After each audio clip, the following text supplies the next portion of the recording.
like get it, get the modes of storytelling, get the how to get the most out of something, get all aspects of what we do.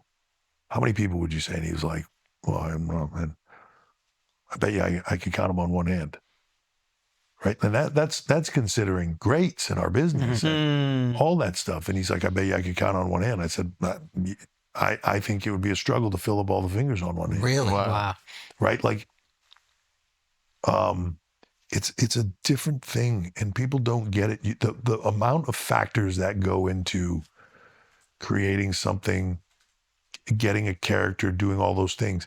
And then it's easy to look at it. And this is all stuff that I learned over, 25 years. What are they? Break it down. Like what it's just so many things. It's hard to even put into context because like everything matters. So why don't you just do this with this guy? This would get him over. Well, you can't do this at this time because this guy is doing this and this doesn't work with that. And this guy got injured and that takes away from this. Oh, by the way, they hate each other. They won't work together. It won't be good. These factors don't work. I'm also getting pressure from the network to do this and I don't have this and we can't do that time-wise.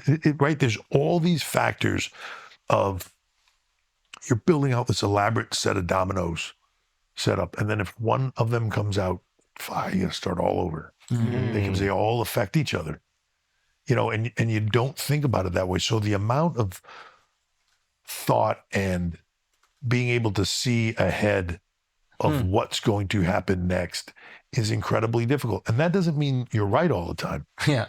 It doesn't mean that at all. You could be wrong. You can understand all that and still be wrong 80% of the time, whatever. But it's the feel. Pat Patterson was one of the greatest finish guys in our business. And, the generation that was just slightly before me of talent that came in when I first came in was all like, as they're teaching you things, they'd be like, let me teach you something here. I learned this from Pat, right? But I was fortunate enough to sit under the learning tree that was Vince.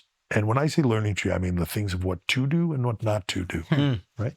I was fortunate enough to sit around Pat, where when Pat was there, every day when we'd finish a production meeting, Pat would be like, what are you going to do? I'm going to get something to eat. You want to meet me in the stands? We'll talk about this show. We'd start putting shit together. And like, I'm learning all these from all these people. And, Pat would always say, the wrestling business isn't here. It's here. Right. And he was the first one to say that to me. He would be like, think about everybody in the business. How many people feel it here?